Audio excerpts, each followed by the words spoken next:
ভবিষ্যতের জন্য সে কল্পনা করবে, সেই গুনাহটা আর দুবারা করবে না। তাহলে বোঝা গেল সকাল থেকে সন্ধ্যা পর্যন্ত মানুষ জায়গা থেকে নিয়ে শোয়া পর্যন্ত যে যা কাজগুলা করেছে সেই কাজের এক এক করে হিসাব নেবে। সেই কাজটা যদি ভালো হয় তো আল্লাহর শুকরিয়া আদায় করে ভবিষ্যতে সে কাজগুলো আরো বেশি বেশি করবে। আর যদি সে কাজগুলা মন্দ হয়, পাপের কাজ হয়, গুনার কাজ হয়, তো আল্লাহ রাব্বুল আলামিনের কাছে তওবা করবে, আল্লাহ রাব্বুল আলামিনের কাছে মাফ চেয়ে নেবে এবং ভবিষ্যতে সে কাজগুলা না করার সে কল্পনা করবে, সে ইরাদা করে নেবে। আল্লাহ সুবহানাহু ওয়া তাআলা মুমিনদেরকে খেতাব করে বললেন, হে মুমিন বান্দারা, তোমরা আল্লাহ রাব্বুল আলামিনকে দেখে ভয় করো, আল্লাহ রাব্বুল আলামিনের তাকওয়া অন্তরের মধ্যে প্রবেশ করো এবং কালকের জন্য তোমরা কি পাঠাচ্ছো, কালকের জন্য তোমরা কি আমল করছো, পরকালের জন্য তোমরা কি আমল করছো, সেই ব্যাপারে তোমাদেরকে দেখা অপরিহার্য, তোমাদেরকে সেই ব্যাপারে জানা তোমাদেরকে অতি জরুরি। আল্লাহ রাব্বুল আলামিন সূরাতুল হাশরের মধ্যে আল্লাহ রাব্বুল আলামিন মুমিন বান্দাদেরকে খেতাব করে বললেন, ইয়া আইয়ুহাল্লাযীনা আমানু তাকুল্লাহ ওয়াল তানজুর নাফসুম মা কদ্দামাত লিগাদ। আল্লাহ রাব্বুল আলামিন বললেন, হে মুমিন বান্দারা, হে আমার মুমিন বান্দারা, তোমরা আল্লাহ রাব্বুল আলামিনকে দেখে ভয় করো, আল্লাহ রাব্বুল আলামিনের তাকওয়া, আল্লাহ তাবারক ওয়া তাআলার খৌফ তোমরা নিজের অন্তরের মধ্যে রাখো। ওয়াল তানজুর নাফসুম মা কদ্দামাত লিগাদ, এবং প্রত্যেক মানুষকে দেখা উচিত যে কালকের জন্য সে কি পাঠালো, কালকের জন্য কি আমল করলো, সমস্ত মানুষকে, প্রত্যেক মানুষকে দেখা সেটা উচিত। ওয়াত্তাকুল্লাহ ইন্নাল্লাহা খাবীরুম বিমা তা'মালুন, এবং তোমরা আল্লাহ রাব্বুল আলামিনকে দেখে ভয় করো, আল্লাহ রাব্বুল আলামিন থেকে ভয়ভীত হও। এবং কেননা আল্লাহ সুবহানাহু ওয়া তাআলা তুমি যা করছো, যে যে কাজ করা করছো, সমস্ত কাজের ব্যাপারে আল্লাহ রাব্বুল আলামিন খবর রাখেন। প্রিয় ভাইরা, এই আয়াতের মধ্যে আল্লাহ রাব্বুল আলামিন বললেন, হে মুমিন বান্দারা, তোমরা আল্লাহর সাথে ভয় করো, আল্লাহকে করে ডর করো এবং তোমাদের পরকালের জীবনের জন্য প্রস্তুতি নাও। তুমি পরকালের জীবনের জন্য কি কাম করছো সেই ব্যাপারে তুমি জানো, কেননা আল্লাহ রাব্বুল আলামিন জানেন সমস্ত যে কাজ তুমি করতেছো, গোপনে করো, একাই করো, মানুষের সামনে করো, রাতের কোনো অংশে করো বা দিনের সময় করো, সমস্ত কাম, সমস্ত কাজের ব্যাপারে আল্লাহ রাব্বুল আলামিন সমস্ত খবর রাখেন। আল্লাহ ইবনে কাসীর রাহমাতুল্লাহ আলাইহি এই আয়াতের তাফসীর করতে গিয়ে বলেন, হাসিবু আনফুসাকুম ক্বাবলা আন তুহাসাবু। হে মানুষেরা, তোমরা নিজের হিসাব করে নাও, তোমরা নিজের নফসের হিসাব নাও। তোমাদের হিসাব নেওয়ার পূর্বে পূর্বে ওয়ানদুরু মাত্তাখারতুম মিনাল আমালিস সালিহাতি লিয়াউমি মাআদিকুম ওয়া আরাদিকুম আলা রাব্বিকুম।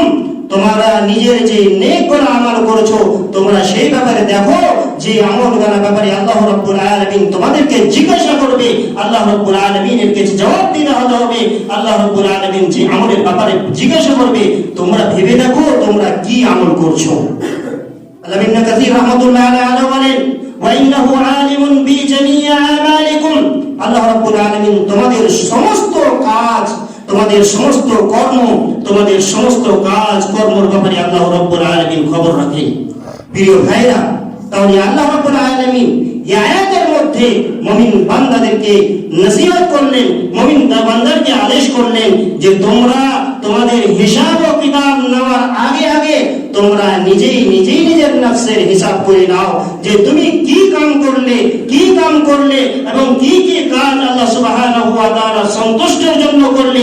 তুমি নিজে জান্নাতের আশা যে করছো, সেই জান্নাতের জন্য তুমি কাম করছো কিনা, এই ব্যাপারে তুমি নিজের নফসের, তোমার জানের, তোমার রূহে তুমি কি করো, হিসাব নিতে থাকো, যাচতে থাকো। প্রিয় ভাইরা, আজকে যদি আমরা দুনিয়াতে দেখি, দুনিয়ার সমস্ত প্রত্যেক মানুষ নিজের ইহকালিক জীবনের জন্য, নিজের দুনিয়াবী জীবনের জন্য সবাই হিসাব করতে থাকে, সবাই ভাবতে থাকে, চিন্তা করতে থাকে যে কালকে আমার জীবনটা কত সুন্দর, কেমন করে হবে, কালকে আমার জীবনটা সুখের জীবন কেমন করে হবে, আমার জীবনে পয়সা, মান, সম্পদ কেমন করে আসবে, নিজের জীবনে সুখ শান্তি কেমন করে আসবে, আমার ঘর বাড়ি কেমন করে বনবে, আমার মেয়ে ছেলেরা কেমন হয়ে থাকবে, এবং নিজের সাথে সাথে নিজের ছেলে মেয়ের, নিজের পরিবারের ব্যাপারে ভাবতে থাকে যে আমি যাওয়ার পরে, আমি দুনিয়াতে থাকতে থাকতে আমার পরিবার পরিবারগুলো সুখ শান্তিতে থাকতে পারবে কিনা এই নিয়ে চিন্তা করতে থাকে এবং তার জন্য প্রস্তুত করতে থাকে, তার জন্য মেহনত করতে থাকে, তার জন্য পরিশ্রম করতে থাকে, তার জন্য সে দিন ধরে কাজ কর্ম করে নিজে পয়সা উপার্জন করে, যাতে করে তার সংসারটা সুখ শান্তি পায় এবং সুখ শান্তিতে তারা জীবন যাপন করে। এই মতো করে একজন তাজির, একজন ব্যবসায়ী, একজন তিজারত করনেওয়ালা, বিজনেস করনেওয়ালা, একজন দোকানদার সকাল বেলায় নিজের দোকানটা আল্লাহ রাব্বুল আলামিনের ভরসাতে নিজের দোকানটা খুলে দেয়। সকাল থেকে নিয়ে সন্ধ্যা পর্যন্ত গোটাই দিন সেই দোকানে লাগায়, নিজের ব্যবসাতে লাগায়, সেই তিজারতে লাগায়। তার কাছ থেকে গ্রাহক বলে এসে, মানুষজন এসে নিজের নিজের প্রয়োজন জিনিস নিয়ে নিয়ে নিজের বাড়ি দিকে যায়।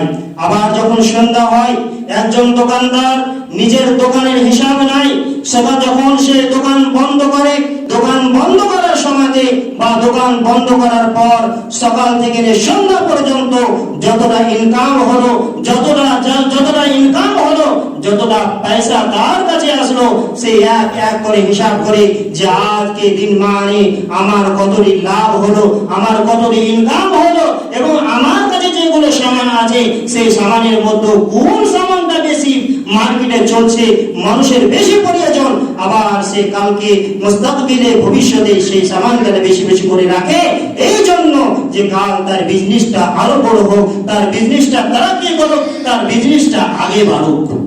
প্রিয় ভাইরা, এই মতো করে যখন একজন মানুষ সফর করার ইচ্ছা করে, সফর করার যখন ইরাদা সে করে, এক জায়গা থেকে অন্য জায়গা সফর করে, তখন এই সফরের মধ্যে যে কঠিন অবস্থাগুলো আসে, কত রকম তকলিফের অবস্থাগুলো আসে, কতগুলো পেরেশানিগুলো আসে, এই পেরেশানির ব্যাপারে সে চিন্তা ভাবনা করে, সে নিজের চিন্তা ভাবনা করে যে সেই পেরেশানিগুলো থেকে কেমন করে বাঁচবে। প্রিয় ভাইরা, একজন মানুষ যদি প্যাসেঞ্জার ট্রেনে যদি যায়, প্যাসেঞ্জার ডিব্বাতে যদি যায়, প্যাসেঞ্জার বগিতে যদি সফর করে, তার অবস্থা কি হবে সে ভালো করেই জানে। এই জন্য একজন মানুষ সফর করার পূর্বে 20 দিন পূর্বে, 1 মাস পূর্বে, 2 মাস পূর্বে থেকে টিকিটকে বুকিং করে রাখে, তাতে করে সফর করার সময়তে তাকে কোনো কষ্ট না হয়, তাকে কোনো দুঃখ না হয়, তাকে কোনো তকলিফ তার জীবনে না আসে। এই জন্য 2 মাস আগে থেকে, 3 মাস আগে থেকে টিকিটকে বুকিং করে রাখে। আবার সে সফর করে, তার রাস্তাতে কোনো পেরেশানি আসে না, তার রাস্তাতে কোনো অসুবিধা হয় না, আরামের সাথে, খুব সহজের সাথে সে নিজের জায়গা থেকে নিজের আসল জায়গাতে পৌঁছে যায়। তাহলে বোঝা গেল, দুনিয়ার সমস্ত মানুষ, প্রত্যেক মানুষ নিজের ইহকালিক জীবন নিয়ে চিন্তা ভাবনা করে আছে। এই মানুষ দুনিয়াবী জীবন নিয়ে চিন্তা ভাবনা করে আছে যে কেমন করে আমার জীবনে সুখ আসবে, কেমন করে আমার সফরটা আসান হয়ে যাবে, সহজ হয়ে যাবে, এবং আমার দোকানের বিজনেসটা বড় হয়ে যাবে। কিন্তু আমরা কি একটা জীবনের ব্যাপারে ভেবে দেখেছি? কি আমরা কি এমন একটা জীবনের ব্যাপারে ভেবে দেখেছি যে জীবন এমন একটা জীবন হবে যে জীবনটা কোনোদিন ফুরিয়ে যাবে না? এমন একটা জীবন আসবে যে জীবনের সময় কোনোদিন ফুরিয়ে যাবে না, সব দিনে তার জন্য থাকবে, চিরদিন থাকবে। এই দুনিয়ায় তো কিছুদিনকার জন্য, 3 দিনের জন্য, 2 দিনের জন্য। আজকে হতে পারে আপনার সম্মুখে আমরা কথা বলছি, আমরা কথা শুনছি, হতে পারে কালকে আমার জানাজা হতে পারে। এই তো আমার দুনিয়ার খেলা, এই তো আমার দুনিয়ার সময়, এই দুনিয়া নিয়ে আমরা ব্যস্ত হয়ে আছি। কিন্তু এমন একটা দুনিয়ার জন্য আমরা একবার ভেবে দেখি না যে দুনিয়াতে যেতে হবে, একাই থাকতে হবে। সেই জায়গাতে আমার কোনো মান সম্পদ কাজে আসবে না, আমার কোনো সম্পদ কাজে আসবে না, আমার কোনো শক্তিশালী জায়গাতে কাজে আসবে না, আমার কোনো সেই জায়গাতে প্রভাবশালী ব্যক্তির কোনো কাজে আসবে না। সেই জায়গাতে শুধু কাজ আসবে নিজের আমল, নিজের আমল। দুনিয়ার মধ্যে যা আমার জন্য করে রেখেছি সেই কাজটা আমার কাছে কাজে আসবে, নয় ঠিক না আমার ছেলে মেয়ে আপনার কাজে আসবে, না আপনার ঘর বাড়ি আপনার কাজে আসবে, না আপনার মাল দৌলত কাজে আসবে, না আপনার কোনো আত্মীয় স্বজন আপনার কাজে আসবে। কেউ সেদিন কাজে আসবে না। শুধুমাত্র এই মতো কাম করে দিবে যখন তোমার নফস, তোমার রূহ তোমার অন্তর থেকে, তোমার জিস্ম থেকে, তোমার শরীর থেকে আলাদা হয়ে যাবে। কিছুক্ষণ তোমাকে নিজের বাড়ির মধ্যে রাখবে, কিছুক্ষণ তোমার বাড়ির মধ্যে রাখবে, আত্মীয় স্বজন এসে তোমাকে সুন্দর করে গোসল দিবে, আবার সুন্দর করে সাদা কাপড় দিয়ে একটা খাটলিতে করে মানুষেরা নিজের কাঁধায় দিয়ে তোমাকে এক জায়গাতে, এমন জায়গাতে রেখে আসবে যেই জায়গার কোনো খবর আর দুনিয়াতে তোমার কাছে আসবে না। কেমন অবস্থাতে থাকবে? তোমার অবস্থাটা কি হবে? দুনিয়ার কাছে আর কোনো খবর আসবে না, তুমিও নিজের খবরটা নিজের মা বাবাকে দিতে পারবে না, নিজের ছেলে মেয়েকে দিতে পারবে না, এবং তোমার ছেলে মেয়েরা তোমার খবর জানতে পারবে না। প্রিয় ভাইরা, আজকে দুনিয়ায় যে কোণাতে থাকি না কেন, যেই জায়গাতে থাকি না কেন, মানুষ নিজের ছেলে মেয়ের সঙ্গে, নিজের মা বাবার সঙ্গে মুহূর্তে মুহূর্তে গল্প করে রাখতে পারে, কিন্তু এমন জায়গাতে যেতে হবে যেই জায়গাতে কোনো ফোন কাজ আসবে না, কোনো মোবাইল তোমার সাথে যাবে না। সেই জায়গাতে তোমার কোন অবস্থা হবে আল্লাহই ভালো জানে, তুমি ভালো জানবে। সেই জায়গাতে এমন একটা অবস্থা হবে, সেই জায়গাতে কোনো খবর আসবে না। সেই জীবনটার ব্যাপারে আমরা কি একবার ভেবে দেখেছি? সেই জীবনের জন্য কি আমরা একবার চিন্তা করে দেখেছি? সেই জীবনের জন্য কি আমরা একবার প্রস্তুতি নিয়েছি? সেই জীবনের জন্য কি আমরা কোনো আমল করেছি? প্রিয় নবী সাল্লাল্লাহু আলাইহি ওয়াসাল্লাম বলেছেন, সেই ব্যক্তিটা অতি চালাক, সেই ব্যক্তিটা বেশি হুঁশিয়ার, সেই ব্যক্তিটা বেশি আকলমান, বুদ্ধিমান, যে দুনিয়াতে থাকে এবং নিজের নফসের হিসাব করে এবং পরকালের জীবনের জন্য পরিস্থিতি নিতে থাকে, নিজের পরকালের জীবনের জন্য তৈরি করতে থাকে। হযরত সাদ্দাদ বিন আওস রাদিয়াল্লাহু তাআলা আনহু থেকে হাদিসটা বর্ণিত, তিনি বলেন, নবী করিম সাল্লাল্লাহু আলাইহি ওয়াসাল্লাম বলেছেন, আল কাইয়িসু মান দানা নাফসাহু ওয়া আমিলা লিমা বা'দাল মাউত। সব থেকে আকলমান, সব থেকে হুঁশিয়ার, সব থেকে চতুর ব্যক্তি সে যে নিজের নফসের হিসাব করে এবং পরকালের জীবনের জন্য প্রস্তুত করতে থাকে। প্রিয় ভাইরা, একবার চিন্তা করে দেখুন, একবার ভেবে দেখুন, আমরা সেই পরকালের জীবনের জন্য কি প্রস্তুত করি? গোটাই দুনিয়ার জন্য, নিজের ছেলে মেয়ের জন্য, নিজের নফসের জন্য ভালো ভালো ঘর বানাই, ভালো ভালো উপার্জন করি, কিন্তু নিজের পরকালের জীবনের জন্য কিছু কি আমরা তৈরি করেছি? প্রিয় ভাইরা, আমাদের সালাফের জীবনকে যদি দেখি, তাহলে আমাদের সালাফ এবং সাহাবায়ে কেরাম, আমাদের সালাফে সালেহীন নিজের নফস নিয়ে চিন্তা ভাবনা করতেন, নিজের নফসের হিসাব করতেন এবং পরকালের জন্য কিভাবে তারা প্রস্তুতি নিতেন, কিভাবে তারা তৈরি করতেন। আসেন আপনাদের সম্মুখে কয়েকটি দৃষ্টান্ত আপনি ধরে দেন। প্রিয় ভাইরা, প্রিয় নবী সাল্লাল্লাহু আলাইহি ওয়াসাল্লাম যে সমস্ত নবীদের সর্দার, সাইয়্যিদুল আম্বিয়া, আল্লাহ রাসূল সাল্লাল্লাহু আলাইহি ওয়াসাল্লাম আগেকার এবং পরেকার গুনাহকে সমস্ত মাফ করে দেওয়া হয়েছিল, কিন্তু রাসূলুল্লাহ সাল্লাল্লাহু আলাইহি ওয়াসাল্লাম আল্লাহ রাব্বুল আলামিনের ইবাদত এবং বান্দাগি এমন করে করতেন যে রাতের বেলায় আল্লাহ রাসূল সাল্লাল্লাহু আলাইহি ওয়াসাল্লাম নামাজ পড়তেন, এমন ভাবে নামাজ পড়তেন যে দাঁড় হয়ে থাকার কারণে রাসূলুল্লাহ সাল্লাল্লাহু আলাইহি ওয়াসাল্লামের পাগুলো দরদ হয়ে যেত। হযরত আয়েশা রাদিয়াল্লাহু তাআলা আনহা বললেন, আল্লাহ রাসূল, আল্লাহ তো আপনার আগেকার এবং পিছেকার গুনাহ সমস্ত মাফ করে দিয়েছে, আল্লাহ রাসূল তবু আপনি ইবাদতে এত মনোযোগ করলেন কেন? আপনি ইবাদতে এত মেহনত এবং পরিশ্রম করলেন কেন? আল্লাহ রাসূল সাল্লাল্লাহু আলাইহি ওয়াসাল্লাম বলেছিলেন, আফালা আকুনা আবদান শাকুরা, আমি কি আল্লাহ সুবহানাহু ওয়া তাআলা একটা কৃতজ্ঞতা বান্দা, আল্লাহ রাব্বুল আলামিনের শুকরগুজার আমি বান্দা বনে যাব না? প্রিয় ভাইরা, এই মতো করে হযরত ওমর ইবনে খাত্তাব রাদিয়াল্লাহু তাআলা আনহু নিজের নফসের কেমন করে মুহাসাবা করতেন, হিসাব নিতেন। যখন হযরত ওমর ইবনে খাত্তাব রাদিয়াল্লাহু তাআলা আনহুকে খলিফা বানিয়ে দিয়ে দেওয়া ছিল, আমিরুল মুমিনিন বানিয়ে দেওয়া হয়েছিল, হযরত আনাস বিন মালিক রাদিয়াল্লাহু তাআলা আনহু বলেন, আমি একদিন নবী হযরত ওমর ইবনে খাত্তাব রাদিয়াল্লাহু তাআলা আনহুর সঙ্গে সফরে ছিলাম। এই মতো অবস্থায় হযরত ওমর নিজের কিছু কামের জন্য, নিজের কিছু প্রয়োজনের জন্য আমার কাছ থেকে আলাদা হয়ে গেলেন, কোন জায়গাতে আলাদা হয়ে চলে গেলেন, কিন্তু আসতে লেট হলো, আসতে তার অনেক দেরি হয়ে গেল। আমি হযরত ওমর রাদিয়াল্লাহু তাআলা আনহুকে ঢুঁড়তে লাগলাম, তলাশ করতে লাগলাম, তলাশ করতে করতে এমন জায়গাতে পৌঁছে গেলাম যে আমার এবং ওমর রাদিয়াল্লাহু তাআলা আনহুর মধ্যখানে শুধুমাত্র একটি দেওয়াল ছিল, একটি মাত্র পর্দা ছিল। এই মতো অবস্থাতে হযরত ওমর রাদিয়াল্লাহু তাআলা আনহু নিজের নফসকে খিতাব করে বলছেন, হে ওমর, হে ওমর, তুমি নিজকে খলিফাতুল মুসলিমিন মনে করো, তুমি নিজকে আমিরুল মুসলিমিন মনে করো, শুনে রাখো, তোমার এই লাগাব, তোমার এই দক্ষতা, তোমার এই প্রভাবশালীতা সেই জায়গাতে কোনো কাজ আসবে না, কবরের মধ্যে তোমার কোনো কাজে আসবে না। হয়তো তুমি আল্লাহ সুবহানাহু ওয়া তাআলার ভয়, আল্লাহ সুবহানাহু ওয়া তাআলার ডর তোমার অন্তরের মধ্যে রাখো, অথবা আল্লাহ রাব্বুল আলামিনের প্রস্তুত করা আযাব বরদাস্ত করার জন্য তৈরি হয়ে যাও। হযরত ওমর, কে ওমর? যার ব্যাপারে প্রিয় নবী সাল্লাল্লাহু আলাইহি ওয়াসাল্লাম দুনিয়ার মধ্যে সুসংবাদ দিয়েছেন যে হযরত ওমর জান্নাতি, হযরত ওমর জান্নাতি, হযরত ওমর রাদিয়াল্লাহু তাআলা আনহু জান্নাতে যাবে। যে ওমর আল্লাহ রাসূল সাল্লাল্লাহু আলাইহি ওয়াসাল্লাম যাকে জান্নাতের খুশখবরি দুনিয়াতে শুনিয়েছেন, যার ব্যাপারে আল্লাহ রাব্বুল আলামিন অনেকগুলো আয়াত নাযিল করেছে, তার অবস্থায় যদি এই মত হয় তাহলে আমাদের অবস্থা কেমন হওয়া উচিত? এত আমল করার পরে আল্লাহর এবং রাসূলের বিধান মেনে চলা সত্য আল্লাহ তোমার নিজের নফসকে মনে করে খেতাব করছে, তোমার প্রভাবশালী, তোমার লাগাব, তোমারই আমিরুল মুসলিমিন, খেলাফতুল মুসলিমিন তোমার কোনো কাজে আসবে না। হয়তো আল্লাহ রাব্বুল আলামিনকে দেখে ভয় করো, আর যদি না করো তাহলে আল্লাহ রাব্বুল আলামিনের যে আযাব আল্লাহ রাব্বুল আলামিন তৈরি করে রেখেছে, সেই আযাবকে ভোগ করার জন্য, সেই আযাবকে বরদাস্ত করার জন্য তৈরি হয়ে যাও। এই মতো করে হযরত আবু হুরায়রা রাদিয়াল্লাহু তাআলা আনহুকে কে না জানে না? হযরত আবু হুরায়রা রাদিয়াল্লাহু তাআলা আনহু নবী করিম সাল্লাল্লাহু আলাইহি ওয়াসাল্লামের একটি মশহুর এবং বিখ্যাত সাহাবী ছিলেন, যিনি রাসূলুল্লাহ সাল্লাল্লাহু আলাইহি ওয়াসাল্লামের হাদিস শোনার জন্য অনেক মনোযোগ থাকতেন, সব সময় রাসূলুল্লাহ সাল্লাল্লাহু আলাইহি ওয়াসাল্লামের সঙ্গে থাকতেন, হাদিসগুলো জানার জন্য, হাদিসগুলো শেখার জন্য, হাদিসগুলো মুখস্থ করার জন্য। প্রিয় ভাইরা, যখন তিনার মৃত্যুর সময় আসলো, যখন তার মরণকালে আসলো, হযরত আবু হুরায়রা রাদিয়াল্লাহু তাআলা আনহু কাঁদতে আছেন। হযরত আবু হুরায়রা কাঁদতে আছেন, চোখ দিয়ে পানি ঝরঝর করে বইতে আছে।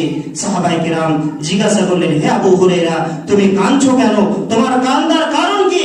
মনে হয় তুমি দুনিয়া ছেড়ে যেতে যাচ্ছ, দুনিয়ার ভালোবাসা ছেড়ে যেতে যাচ্ছ, দুনিয়ার মহব্বত, মায়া মহব্বত তোমাকে হচ্ছে, তুমি যাও না যে দুনিয়া ছেড়ে যাবে, এই জন্য তুমি ক্রন্দন করছো, এই জন্য তুমি কান্নাকাটি করছো।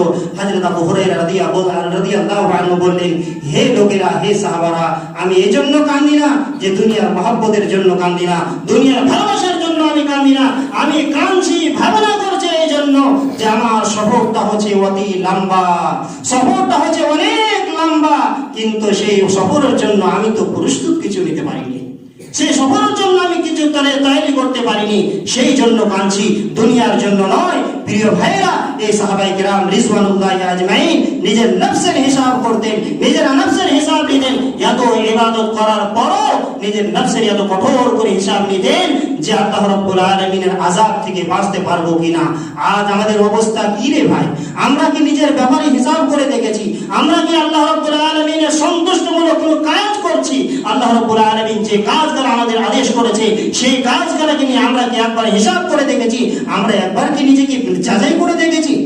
আজকে আমরা অন্যজনের হিসাব নিই, অন্যজনের হিসাব নিই, এক করে হিসাব নিই। আমরা চকে বসে, দোকানে বসে, যে কোনো দুইজন চারজন যখনই বসি, তখন এক তৃতীয় জনের ব্যক্তির ব্যাপারে আমরা কথা বলি, অমুক তো অমুক, অমুক তো এমন, অমুক তো এরকম, অমুক তো এরকম। তুমি তো অন্যজনের হিসাব খুব রাখলে, নিজের হিসাব রাখলে না। অন্যজনকে জান্নাত পৌঁছার ব্যাপারে তোমাকে খুবই চিন্তা আর ভাবনা থাকে, তুমি যে নিজের নফসটাকে কি করছো, তুমি নিজের নফসটাকে নিয়ে ভাবো না। প্রিয় ভাইরা, আমাকে নিজের জীবনের হিসাব রাখতে হবে, নিজের এক এক করে হিসাব রাখতে হবে। আমরা যদি সেই নফসের হিসাব রাখতে পারি, আমরা এবং সেই নফসকে ভালো কাজে যদি আমরা লাগাতে পারি, তাহলে ইহকালে আমাদের জন্য সফলতা আছে এবং আখিরাতের জন্য, আখিরাতেও আমার জন্য সফলতা আছে। আবার যদি আমরা নিজের নফসকে মুহাসাবা করে নফসকে পবিত্র যদি না করতে পারি, দুনিয়া তো আমাদের সফলতা রাখবে না, আমাদের ইজ্জত সম্মান হবে না, আমাদের অসম্মানই হবে, আমাদের লাঞ্ছনা উঠাতে হবে এবং পরকালে আমাদের শাস্তি আমাদের জন্য তৈরি রয়েছে। এই জন্য আল্লাহ রাব্বুল আলামিন বলেছেন, মান কাদ আফলাহা মান যাক্কাহা ওয়া কাদ খাবা মান দাসসাহা। যে ব্যক্তি নিজের নফসকে পবিত্র করে দিল, যে ব্যক্তি নিজের নফসকে আল্লাহ সুবহানাহু ওয়া তাআলার হুকুম অনুযায়ী নিজের নফসকে চালালো, সেই ব্যক্তি কামিয়াব হয়ে গেল, সেই ব্যক্তি সাকসেসফুল হয়ে গেল, সেই ব্যক্তি সফলতা লাভ করলো। ওয়া মান কাদ খাবা মান দাসসাহা, এবং যে ব্যক্তি নিজের নফসটাকে অপবিত্র করে দিল, আল্লাহ রাব্বুল আলামিনের হুকুম অনুযায়ী নিজের নফসটাকে চলাতে পারলো না, সেই দুনিয়া তো নাকাম হয়ে যাবে এবং পরকালের জীবনও সেই নাকাম হয়ে যাবে। প্রিয় ভাইয়েরা, একবার আপনি হিসাব করে দেখুন, সকাল থেকে নিয়ে সন্ধ্যা পর্যন্ত কি কি কাম করলেন, এবং সেই কামগুলোকে দুই ভাগে ভাগ করে দেন। এক ভাগ আপনি নিজের দিমাগের মধ্যে রেখে নেন যে আজ সকাল থেকে নিয়ে ভালো কাজ কি কি করলাম এবং খারাপ কাজ কি কি করলাম, আজকে নেকির কাম কি কি করলাম এবং গুনার কাম কি কি করলাম, এবং দুই জিনিসটা নিয়ে আপনি মওয়াজানা করুন। আপনি ভাবুন, আমার গুনার পালাটা বেশি ভারী আছে না আমার নেকির পালাটা আমার বেশি ভারী আছে। আমার যদি নেকির পালাটা ভারী হয়, আল্লাহ শুকরিয়া আদায় করো এবং ভবিষ্যতে সেই কাজগুলা করতে থাকো। আবার যদি আমার গুনার পালাটা, আমার জীবনের মধ্যে গুনাহ যদি থাকে, তাহলে ভাবো এবং তার আল্লাহ রাব্বুল আলামিনের কাছে তওবা করো, আল্লাহ রাব্বুল আলামিনের কাছে ক্ষমা চাও এবং মুস্তাকবিলে ভবিষ্যতে সেই গুনার কাজগুলাকে ছাড়ার তুমি দিন অন্তরের মধ্যে ইরাদা করে নাও। যদি আমরা নিজের নফসের মুহাসাবা করতে পারি এবং নিজের নফসের মুহাসাবা করে ভালো কাজ জীবন পর্যন্ত করতে পারি, তাহলে আল্লাহ রাব্বুল আলামিন আমাদেরকে, আপনাকে আল্লাহ রাব্বুল আলামিন সফলতা দান করবে, ইজ্জত দিবে, সম্মান দিবে। পরকালের মধ্যে আল্লাহ রাব্বুল আলামিন যে নিয়ামত আমাদের জন্য তৈরি করে রেখেছেন, জান্নাতে আল্লাহ রাব্বুল আলামিন আমাদেরকে প্রবেশ করাবেন। এবং যদি আমরা নিজের নফসকে হিসাব করে, আমরা নিজের নফসের হিসাব না করে আমরা নফসটাকে এই মতো যদি ছেড়ে দিই, পাপের দুনিয়াতে ছেড়ে দিই, পাপের নদীতে যদি ছেড়ে দিই, পাপ করতে করতে যদি থাকি, এই দুনিয়াতে অসম্মান হতে হবে, এই দুনিয়াতে লাঞ্ছনা হতে হবে এবং পরকালের জীবনে আল্লাহ সুবহানাহু ওয়া তাআলার যে জাহান্নাম তৈরি করে রেখেছে, সেই জাহান্নামে যেতে হবে। শেষের বেলায় আল্লাহ রাব্বুল আলামিনের কাছে দোয়া করি, হে আল্লাহ রাব্বুল আলামিন, আমাদের প্রত্যেক মুসলমান ভাইরাকে নিজের হিসাব করা এবং ভালো কাজের পরে কলম থাকা এবং মন্দ কাজ থেকে বাঁচার তুমি তৌফিক দান করে দাও। আমিন। ওয়া আখির দাওয়ানা আলহামদুলিল্লাহি রাব্বিল আলামিন।